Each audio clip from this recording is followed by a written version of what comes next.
Cette année, j'ai l'occasion de vous présenter une affaire judiciaire sur laquelle je suis tombé par hasard dans mes recherches, en travaillant entre autres sur Ramatuelle. Et une affaire assez originale, puisque sur les 4000 affaires judiciaires sur lesquelles j'ai travaillé, c'est celle qui comptait le plus grand nombre de personnes interrogées. Il y en avait 63 en l'occurrence. C'est-à-dire qu'on a vraiment une masse d'archives assez conséquente. Et ce qui m'a porté à m'intéresser donc à cette affaire du placard. Alors le placard, c'est tout simplement un synonyme d'affiche. On connaît l'histoire du placard. En 1534, le fameux placard affiché sur la porte du roi François Ier, qui allait annoncer les futures guerres de religion entre catholiques et protestants. Alors là, c'est beaucoup plus modeste, mais ça va nous transporter, on parlait de peur collective tout à l'heure, justement à une période du début de la Révolution française, qu'on a appelée plus tard la Grande Peur.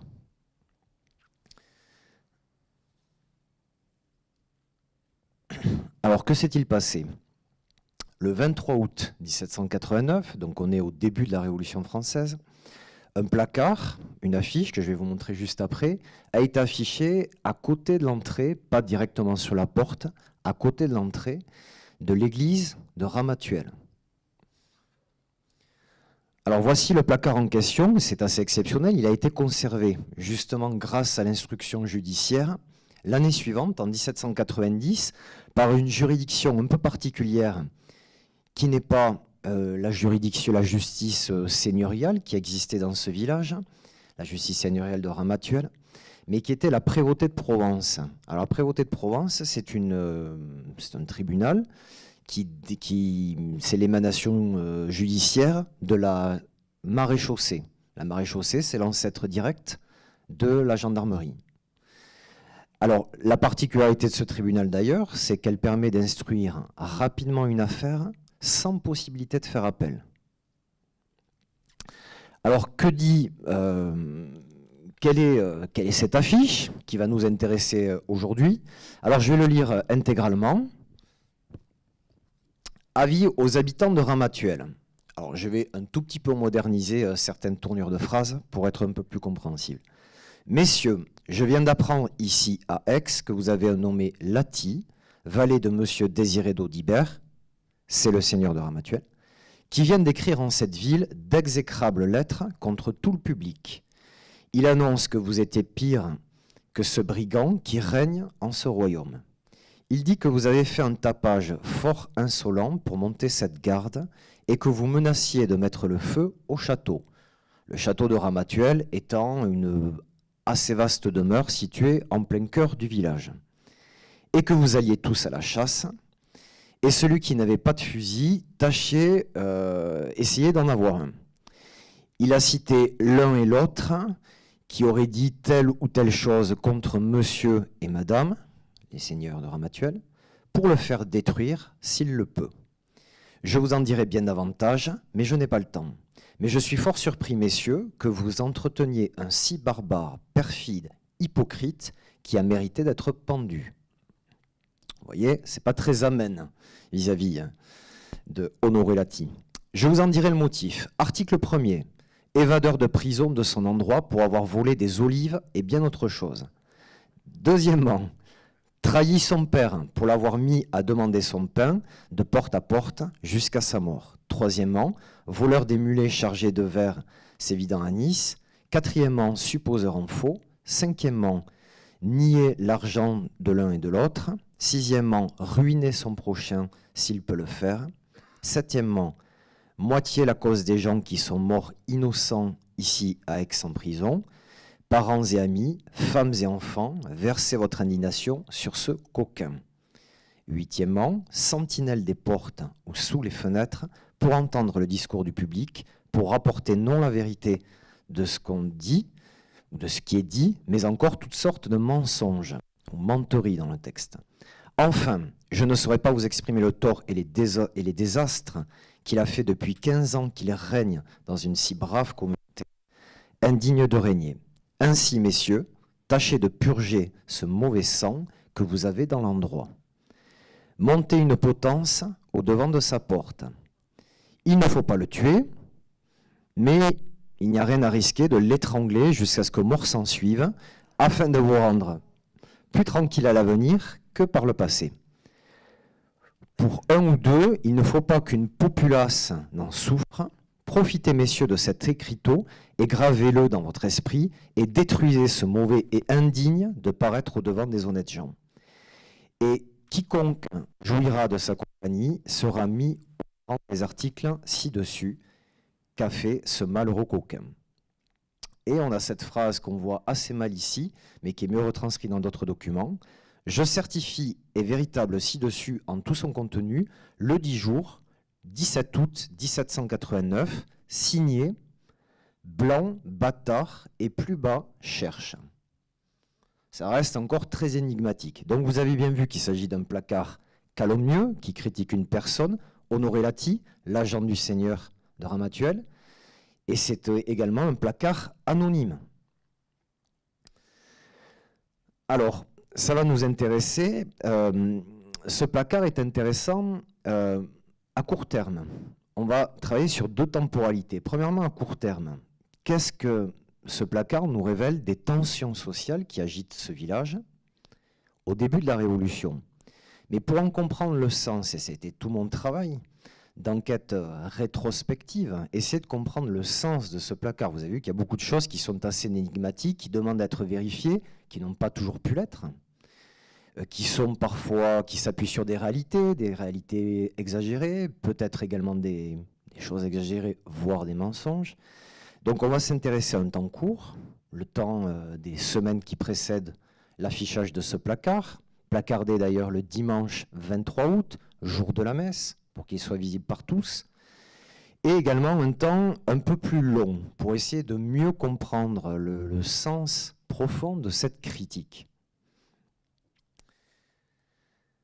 Alors, tout d'abord, ce placard est à replacer dans le contexte de ce qu'on a appelé, je le disais tout à l'heure, la Grande Peur. Donc la Grande Peur, c'est un vaste mouvement de peur collective, on en parlait donc pour le loup tout à l'heure, vaste mouvement de peur collective où les Français, dans un contexte assez chargé, on est au début de la Révolution, craignent l'arrivée de brigands, entre autres, parce que c'est un mouvement protéiforme, et les courants, alors ça c'est une carte classique que j'utilise avec mes élèves, mais notre bout de Provence est également concerné au premier chef par l'arrivée présumée de brigands, comme on l'annonce à Saint-Tropez, mais aussi d'ailleurs de troupes étrangères. Je rappelle que les frontières de la France en 1789, c'est Cagnes, le Var, c'est la frontière de la France, Nice, c'est le royaume de Piémont-Sardaigne, c'est un pays étranger. Donc on parle d'arrivée de troupes étrangères qui seraient menées par le comte d'Artois, le frère de Louis XVI, qui dès les premiers événements révolutionnaires était parti à l'étranger. Donc vous voyez qu'on est dans un contexte très anxiogène. Et justement, dès le début du mois d'août, donc le 2 août 1789, à Saint-Tropez en premier, donc qui est la grande ville d'un peu plus de 3000 habitants de ce territoire qu'on appelle le Fresnay, qui est l'actuel canton de Sainte-Maxime, grosso modo. Donc à Saint-Tropez, dès le 2 août, est créée une milice bourgeoise, c'est-à-dire uniquement les bourgeois vont s'armer et créer une milice, donc un groupe armé chargé de défendre la ville en cas d'attaque de ces brigands. Et la même chose va se produire juste après à Ramatuelle, mais cette fois dans une composante beaucoup plus populaire et visiblement beaucoup moins hiérarchisée. Parce que ce qui est étonnant quand on travaille sur les sources de l'époque, c'est que les milices bourgeoises sont dirigées par des chefs, des sous-chefs, etc. Il y a tout l'ordre qui est précisé. À Ramatuelle, pendant quelques jours tout au moins, et même quelques semaines, après va être mise en place une milice bourgeoise de façon, on dirait, plus formelle, et mise en place de façon informelle une milice populaire. Alors, on voit d'ailleurs le château dont je parlais tout à l'heure au centre, en plein centre du village. Alors, le 15 août 1789, le comte de Caraman, que vous voyez ici, qui est un ami personnel de Marie-Antoinette, le comte de Caraman, qui est le chef militaire de la Provence, adresse une lettre aux autorités municipales de Ramatuelle, dans lequel il exhorte les habitants à aller discuter avec le seigneur. Alors, le seigneur n'habite pas là depuis 1786, il habite Paris, Paris même. Donc, mais tout au moins, via différents courriers, à faire une correspondance avec le seigneur pour essayer de résoudre ces problèmes. Et il parle d'une fermentation qui aurait eu lieu quelques jours plus tôt. Bon, si le comte de Caraman écrit à Ramatuelle, c'est qu'il a été avisé, d'une façon ou d'une autre. Alors, qui l'a avisé? Effectivement, les soupçons vont vite se tourner vers une personne. À juste titre ou pas d'ailleurs. Alors nous sommes dans un contexte très particulier puisque le même jour où le placard est affiché, en plus de ces mouvements de peur collective, de crainte de l'arrivée imminente de brigands, on a des problèmes de ravitaillement, des problèmes aigus. Le jour même, le conseil de la communauté de Ramatuelle annonce qu'il va manquer du blé pour se nourrir et malheureusement on ne peut pas compter sur Saint-Tropez puisque Saint-Tropez a la même difficulté. Saint-Tropez, qui je rappelle, est un port, un des principaux ports français de la Méditerranée à cette période, d'ailleurs. Saint-Tropez lui-même n'arrive pas à se ravitailler auprès de Fréjus, puisque Fréjus a décidé de bloquer le blé. Donc on est vraiment dans une période assez problématique. Hein. Les brigands vont arriver, et en plus, on se pose des questions, est-ce qu'on va manger dans les jours, dans les semaines qui arrivent? Donc, on a trouvé un coupable. Il est d'ailleurs tout à fait possible que ce soit lui, puisque Honoré Lati est le représentant local du Seigneur, c'est l'agent du Seigneur, donc c'est peut-être lui effectivement qui a averti le comte de Caraman, mais rien ne permet non plus, rien ne permet de l'affirmer ni de l'infirmer, mais c'est plausible. Alors justement, il est accusé d'abord de délation et donc de forfaiture, de trahison. De la part des habitants de la communauté. Alors justement, dans le placard, il est indiqué, il est dit que vous avez fait un tapage fort insolent pour monter cette garde et que vous menaciez de mettre le feu au château. Donc ce qui est intéressant, c'est de montrer que dès que cette milice populaire est constituée à Ramatuelle, d'ailleurs les armes, on va les chercher à l'hôtel de ville de Ramatuelle, de façon forcée. On prend les quelques fusils qui s'y trouvent, et on sait que dans le château de Ramatuelle, il y a quelques fusils, puisque ces fusils ont été confisqués à des braconniers. Et donc forcément, l'idée vient, comme ça s'est produit à Cogolin, d'aller voir le seigneur, alors certes il est absent, pour demander des fusils. Donc vous voyez que de suite ce mouvement, il est ouvertement, ce qui n'est pas le cas dans tous les villages de France, dirigé à l'encontre du seigneur. On a des villages de France où, pendant la Grande Peur, il y a une union justement de la population et des seigneurs pour essayer de se protéger face à l'arrivée des brigands. Mais ce n'est pas le cas à Ramatuelle. Hein. Et alors justement, cet Honoré Lati, dont on voit ici la signature, est accusé d'être un délateur, hein, sentinelle des portes, pour entendre le discours du public et rapporter non pas des éléments véridiques, mais donc ce qui est considéré comme des mensonges. Alors effectivement, on craint, les Ramatuellois craignent une intervention armée, éventuellement du comte de Caraman. Alors ça, c'est à court terme. Dans une perspective plus longue, il y a des éléments très intéressants. Alors justement, quand j'ai découvert ces archives, j'avais travaillé sur les archives de la justice seigneuriale de Ramatuelle depuis 1773, donc j'avais une vue un peu plus longue. Et justement, ça correspond à peu près à la période où Honoré Lati est arrivé à Ramatuelle. Alors, tout d'abord, si on regarde, alors dans le placard, il est indiqué que tous les habitants vont à la chasse, que celui qui n'avait pas de fusil essayait d'en avoir. Est-ce que ça s'appuie sur des réalités que l'on peut observer dans les archives? Alors oui, partiellement. Partiellement, puisque déjà les archives sont partielles. Il est fait référence à certains procès dont les archives ont disparu. Et j'ai retrouvé entre 1751 et 1991, donc grosso modo la quarantaine d'années qui précèdent l'affichage de ce placard, 9 procédures judiciaires qui sont engagées devant la justice locale contre des personnes qui portent des armes, qui s'apprêtent à chasser, ou carrément qui sont surpris en train de chasser. Donc voici ici d'ailleurs une des plaintes adressées au juge de Ramatuelle. Donc là, ça ne concerne pas directement Honoré Laty, agent du Seigneur, mais plus largement le contexte de chasse à Ramatuelle, comme d'ailleurs dans à peu près tous les villages, beaucoup tout au moins, du Fresnay et du reste de la France par ailleurs. Alors, il existe effectivement des normes juridiques. La loi interdit à une personne non noble de chasser jusqu'en 1789, et plus précisément d'ailleurs jusqu'au 11 août 1789. Ce sont la fameuse abolition des privilèges qui se termine, non pas le 4, mais le 11 août. Et parmi les privilèges, il y en a le privilège de chasse qui permet à une personne noble de chasser sur ses terres. Bon, la loi dit que ce privilège est supprimé et elle a même un effet rétroactif, ce qui est assez rare d'ailleurs dans les lois. Elle a un effet rétroactif, ça veut dire donc que si des personnes ont été surprises en train de chasser précédemment, on leur a confisqué leurs armes et ces armes ont été entreposées, gardées par les autorités.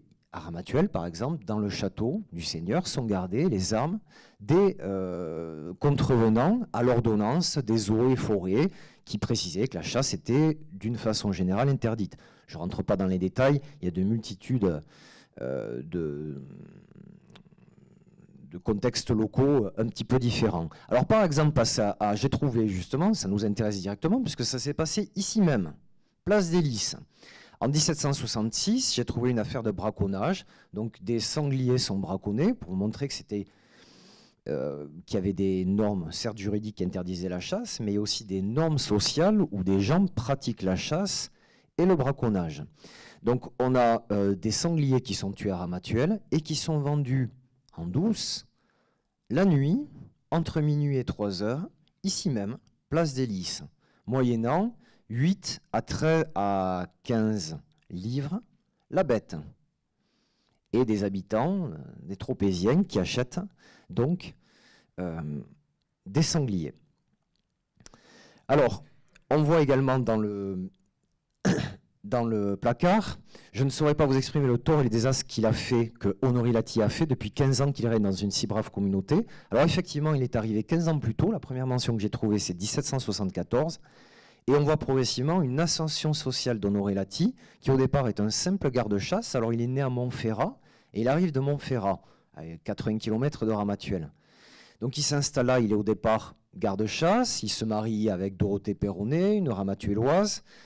Progressivement, on parle de ménager, et puis à partir de 1776, homme d'affaires du Seigneur, donc celui chargé, notamment, entre autres, de récolter divers impôts, ce qui permet pas toujours d'avoir la plus grande popularité, hein, comme vous imaginez.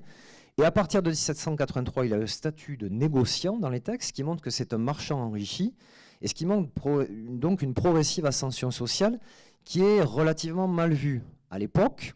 Est-ce que ça a changé d'ailleurs? C'est à réfléchir. Mais en tout cas, à l'époque, c'était relativement mal vu. Et on peut penser que beaucoup de haine qui s'exprime à l'encontre de cet homme vient aussi de cette ascension sociale. Cet homme, fils d'un homme qui ne savait pas signer, donc fils d'un illettré, qui devient un négociant.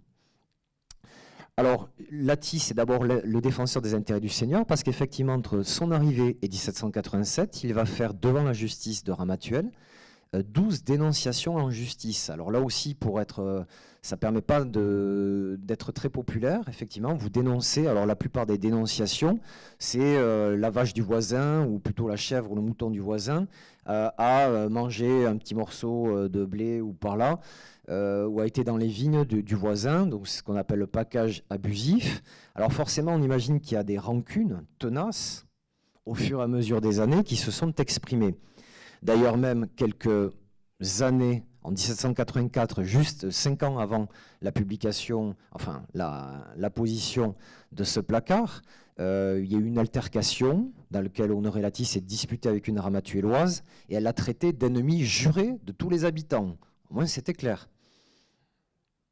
Et elle a invité d'ailleurs à finir, qu'il allait finir comme un ancien garde-chasse, c'est-à-dire mort, donc avec des menaces de mort accompagné. Alors justement, et je finirai avec ceci, dans le placard il est indiqué, il est pour moitié la cause de gens qui sont morts innocents à Aix. Alors là aussi, on retourne bien des années en arrière. En 1775, effectivement, le seigneur de Ramatuelle se rend dans son fief et une balle va passer entre le timonier et la tête du cheval, s'écraser au sol. Et alors, est-ce que c'est un acte d'intimidation ou une véritable tentative de meurtre? En tout cas, le seigneur est affolé. Et qui est présent à ce moment-là? Honoré Laty. Et qui témoigne en justice? Honoré Laty. Et qui va se retrouver incarcéré 3 ans à Aix, qui se prétend innocent et qui est un des hommes qui fait partie de ce mouvement actif en 1789 à Ramatuelle, un certain de la famille Olivier, qui pour lui était innocent et a eu 3 ans de prison pour rien.